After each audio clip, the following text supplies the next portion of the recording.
Right. Mga ka-Rated Gen, mga kapamilya, welcome po sa ating mga bisita. Kasama natin ngayon si Mr. TJ Monterde. Palakpakan naman dyan. Si Casey Tandingan and of course, si Direk John Prats. Yes, good afternoon and welcome to Singapore, guys. Thank welcome you to Singapore. You are bringing sarili nating mundo from the Philippines coming here in Singapore. How excited are you? Gaano kayo ka-excited? Sige, TJ muna. I'm super excited. My first time to perform here in Singapore. Because you came here as a Tourist lang tourist. lagi, bakasyon, or kasama ko sa Casey, pasya lang kami with family. Pero this time, I'm gonna be doing a show. Tapos sarili nating mundo pa, yung concert na pinaghandaan din talaga namin. Right. And dinala namin sa iba't ibang parte ng buong mundo. And this time, one of the stops will be Singapore. Kaya super excited ako. S&M, tapos first time, perfect combination. Wow. And TJ Monterde pa talaga yan, di ba? TJ Yes, Monterde sir. na talaga, di ba? Ayan, what about you, Casey and John? How excited are you for this? Super excited po kasi syempre we get to do this together. Hindi na lang ako nagigig or si TJ mag-isa po kakasama ko. Actually, yun yung masaya kasi nga sobrang Paklit po sa pag nagmumuni-muni kaming tatlo na nai-enjoy namin yung ginagawa namin, na-share namin yung experience namin sa Araneta. Sabi ko nga nung nag-Araneta kami, parang sobrang blessed ko na I got to do it 3 times. Yes. Pero Three yung gawin mo pa ng consecutive 40 days. plus times pa. Sobrang saya at na-share natin sa mga kababayan natin. Right. But how close is it yung Philippine version as compared sa dadalhin nyo dito sa Singapore? Gano'n ba siya ka-close? Or Yan, exactly the same ba? Siyempre gusto namin i-achieve, ni TJ, ni Casey, the whole team, gusto namin i-achieve na yung pakiramdam, siyempre ang hirap dalhin nung stage ni TJ. Araneta. Pero yung pinaka-importante, yung mahatid pa rin namin yung experience, yung mga kwento ni TJ, ni Casey, yung pakiramdam, yun at least yun, maibigay natin. Sabi nga namin, wala kaming maliit na venue, wala kaming medium, walang large, but kahit ano pa yan, ang importante, magbigay namin yung experience natin. So meron ba kayong gagawin na kakaiba as compared sa Philippines na dinala nyo dito or probably in other parts of the world? Or Parang exactly ito the po, same? hindi namin gagawin yung palagi. Yes. Okay. Para hindi lang, at least, di ba, mag-expect yung mga tao na manonood sila ng palagi, di ba? Gugulatin talaga namin sila. Ay, Yung, parang tapos tapos na yung na, show. yun. Hindi pa lang kinanta. parang maraming magagalit sa amin. Last show. Last show na namin. As much as gusto namin magdagdag ng mga surprise sa iba't ibang shows, yung core talaga namin ngayon is gusto talaga namin dalhin yung magic na kung anong meron dun sa Araneta, dalhin Yun namin. din ang dadalhin nyo dito. Kung ano yung pakiramdam na naramdaman nila pauwi, yun yung mararamdaman nila yung mga nandito rin sa Singapore, kahit nung sa Dubai namin last week, sa Qatar, gusto namin maramdaman din ng mga kababayan natin yung same exact feeling yung naramdaman ng mga nasa Araneta. And nabanggit nga sa akin kanina ng producer nyo nga na, or ni Raymond kanina na parang yung ginawa sa Philippines na i-synchronize yung mga bracelets. Tama ba? Nagagawin nyo rin Yes. dito? Wow, Yes, yun nakaka-excited yung goal. Yun yung naman actually yan. isa sa mga experience at saka magic nung Araneta. And we're just so blessed with Ate Cynthia, TJ, lahat ng team.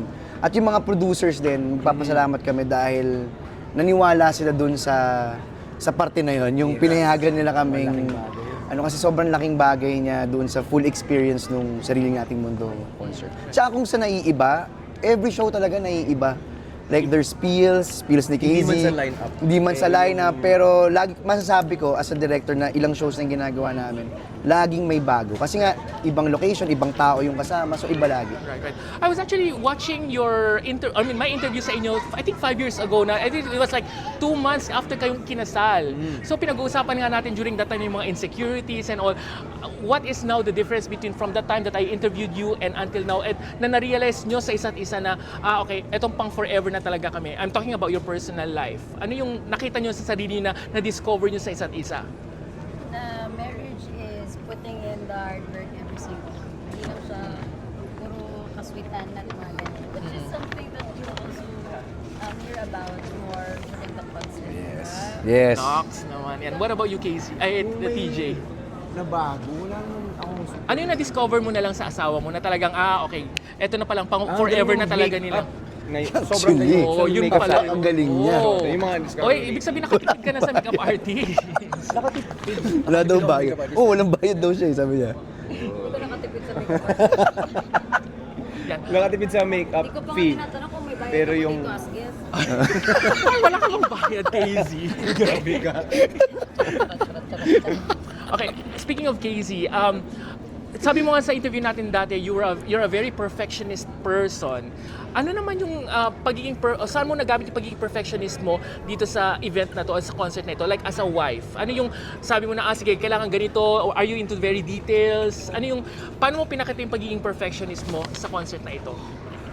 So, parang hirap naman nun kasi I don't wanna seem like controlling ako dun sa concert. Kasi Ako una-una na hindi sagot. ko na... Sige. Sorry, Marami. Malaking yung part niya rin talaga sa show na to na before pa lang nabuo yung mismong concert.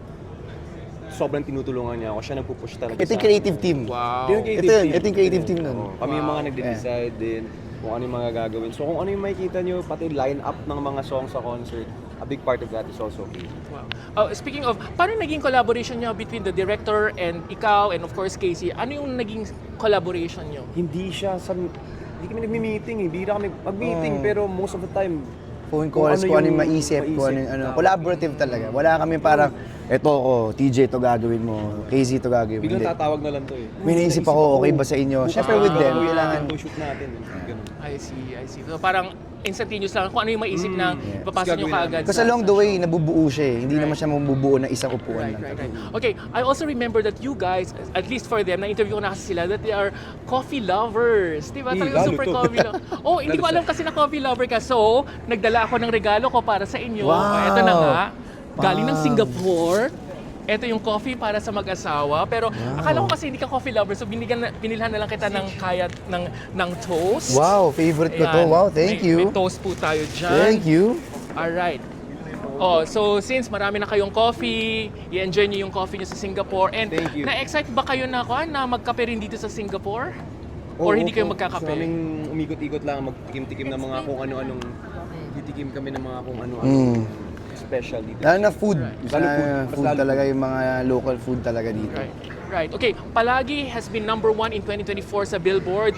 Ito ba ay masusundan? O meron na ba kayong mga pinag-iisipan or ginagawang awitin na collaboration yung dalawa? Yeah, we never stop writing, we never stop collaborating sa mga songs na ginagawa namin. Pero kung yung tanong is kung may susunod ba sa Palagi, take no pressure. Bahala na kung ano. Kasi yung sinulat ko yung Palagi, hindi ako naisip ng ano yun na sana hit song, sana may lalabas. Kung ano yung nararamdaman namin is sinusulat namin, and kung meron pa isang ibibigay ni Lord sa amin na song na parang ganon, then siya na ba? Right. Okay, segue lang po tayo ng kaunti ha. Kasi alam ko kaibigan mo nag-PBB, si Clarice, di ba? At si John ay first celebrity edition, di ba? Kayo ba, kung i-invite kayo ng PBB na mag-PBB kayo, so okay, wag natin i-continue. Good siya. Tapos na Tapos tayo, na. ha? Ako palang I nominate myself. Actually ako from my experience, it's a different experience Okay. na na-enjoy ko pero definitely hindi ko na ulitin. Kakaiba rin, no? Kakaiba rin talaga siya. Kakaiba. Ay, akala ng mga tao it's really easy, Right. but it's really hard. It's Okay, really hard. right. Anyways, guys, sige, i-invite mo na ang ating mga viewers na pumunta sa inyong concerts. Okay. Yes, everybody, ako po si TJ Montero, kasama ko si Casey Tindingan and Direct John Prats. Magkita-kita po tayo mga kapamilya sa Arena at Expo for the Singapore leg of Sarili Nating Mundo World Tour ngayong July 20 na po yan. Once again, Arena at Expo, Singapore, mga between, kita-kita tayo sa isang gabi niyang ay magkasama tayong lahat. Diyan lang sa Sarili Nating Mundo. Yeah. See you! See you guys! Wow, thank you very much. Sige, picture naman kami.